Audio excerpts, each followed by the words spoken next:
আসসালামু আলাইকুম রহমতুল্লাহি ওয়া বারাকাতুহ। সম্মানিত দিনী বৈনকলরে সূরা আল কাসাসর ৭০ থেকে ৭৩ পর্যন্ত কয়েকটা আয়াতের অনুবাদ আর তোরা ব্যাখ্যা হন ইনশাআল্লাহ। আলহামদুলিল্লাহিল্লাযী হামদান কাসিরান তাইয়্যিবান মুবারাকান ফিহি আল্লাহুম্মা সাল্লি সাল্লিম আলা নাবিয়িনা মুহাম্মদ রাব্বি ইশরাহ লি সাদরি ওয়া ইয়াসসির লি আমরি ওয়াহলুল উকদাতাম মিন লিসানি ইয়াফকাহু কাওলি। তিনি এক আল্লাহ, যিনি ছাড়া আর কেউ ইবাদত পাওয়ার অধিকারী নাই। তারই জন্য প্রশংসা দুনিয়াও ও পরকালেও।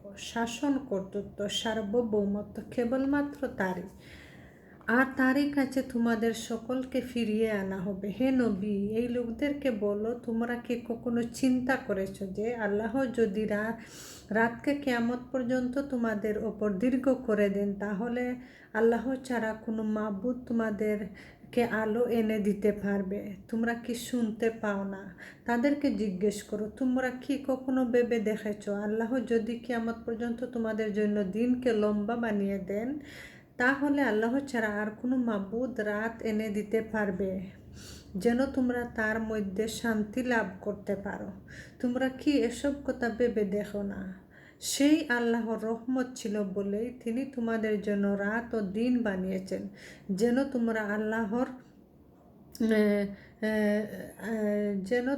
আল্লাহর শান্তি লাভ করতে এবং দিনের বেলা আপন রবের অনুগ্রহ সন্ধান করতে পারো। হয়তো তোমরা শুকরগুজার হবে।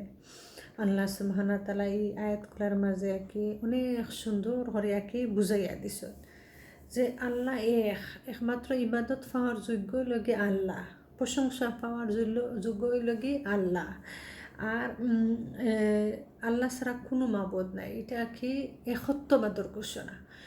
মনে দৃঢ়ভাবে থাকতো একত্ববাদর ঘোষণা যে আল্লাহ ছাড়া কোনো মাবুদ নাই। আল্লাহর সব কিছু প্রশংসা, আল্লাহর সব কিছু, এই যে সার্বভৌমত্ব, সব কিছু আল্লাহর। আর আমরা সব কিছু ছাড়িয়া একদিন আল্লাহর কাছে যাইতাম হইব। যারা অন্তর ডর বই আছে যে আমি আল্লাহর কাছে যাইতাম হইব, তারা দুনিয়ার বুকত চলাফেরা করতে হইলে হিসাবে চলাফেরা করবা। আর যারা দুনিয়াত যে পরকালের প্রতি বিশ্বাস নাই, পরকালের প্রতি যে আল্লাহর সামনে যাওয়া লাগবো, এটা অন্তর নাই, তারা দুনিয়া যেমনে মনে চায় চলাফেরা, গাফিল চলাফেরা থাকবো।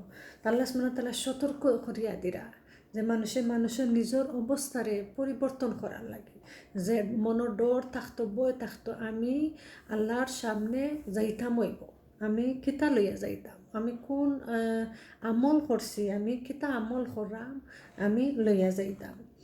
তো নবী সাল্লাল্লাহু আলাইহি ওয়াসাল্লামরে কইরা যে হে নবী, মানুষরে কইতা যে আল্লাহ যদি কিয়ামত পর্যন্ত রাইতরে লম্বা করে দিতা, তে কোনো ইলাহা আসই নিজে এটারে পরিবর্তন করে আলো দিতা না, আল্লাহ বুঝাইয়া দিরা। আবার যদি কিয়ামত পর্যন্ত দিন রে লম্বা করে দিতা, তো কোনো ইলাহা আসই নিজে এই দিন রে রাইত বানাইয়া দিতা না। আল্লাহ রহমত, আল্লাহর রহমত দিয়া আল্লাহ সুবহানাহু ওয়া তাআলা দিন রাত সৃষ্টি করিয়া দিছেন মানুষের উপকার করার লাগে। তো আবার প্রশ্ন দিরা যে দিন রাত যে দিছইন, এটা একমাত্র আল্লাহও দিছইন। আর এটা তোমরা চিন্তা করতাই, দেখতাই, বুঝতাই, এটা একটা আল্লাহ যে কুদরত, শক্তিমান, পরাক্রমশালী, ওটা চিন্তা করার লাগে। যে রাইত দিছেন আল্লাহ ঘুমাইবার লাগে, শান্তি পাইবার লাগে, শান্তি লাভ করবার লাগে। আর দিনও যে আল্লাহ রহমত দিছেন, যে এই রহমত অনুসন্ধান করার লাগে। আর এই যে শুকরগুজার শুক্রিয়া, আল্লাহর প্রশংসা করা, আল্লাহর শুক্রিয়া আদায় করা লাগে সবচেয়ে বড় একটা ইবাদত। অনেক পরিস্থিতি আইলেও আল্লাহর শুক্রিয়া আদায় করা, যে আল্লাহ তুমি যে নিয়ামত সব সময় আরতে বইতে আল্লাহর শুক্রিয়া আদায় করা। আল্লাহ তুমি যে নিয়ামত দিছো, তোমার দরবারও শুক্রিয়া। অসন্তুষ্ট না হওয়া, মানুষ যদি আল্লাহর উপরে অসন্তুষ্ট হয় যে আল্লাহ ওটা দিলাই না, আল্লাহ ওই মানুষের উপরে অসন্তুষ্ট হয়। তো সবসময় আল্লাহর প্রতি সন্তুষ্ট থাকা, যে আল্লাহ যে অবস্থায় আমারে রাখছো আল্লাহ দরবারে শুকুর আলহামদুলিল্লাহ। অনেক সময় আল্লাহ অনেক পরিস্থিতি দিয়া পরীক্ষা করেন, অনেক সময় করেন যে মানুষের আগে অনেক পরিস্থিতি দিয়া মানুষের ফিরিয়ে আবার লাগে, আল্লাহর কাছে ফিরিয়ে আবার লাগে। অনেক সময় আল্লাহ দুঃখ কষ্ট দিয়া মানুষরে নরম বানাইয়া দেন, দিল নরম বাড়াই দেন, নরম বানাইয়া দেন যে আল্লাহর কাছে ফিরিয়ে আবার লাগে। তো আল্লাহর কাছে ফিরিয়ে আওয়া মানে আর কি আল্লাহর হাতরে দোলায়, আর আল্লাহর অসন্তুষ্টি হইলায় যেমন শয়তানোর হাতরে দোলায়। তো আল্লাহর হাতরে ধরা, আল্লাহর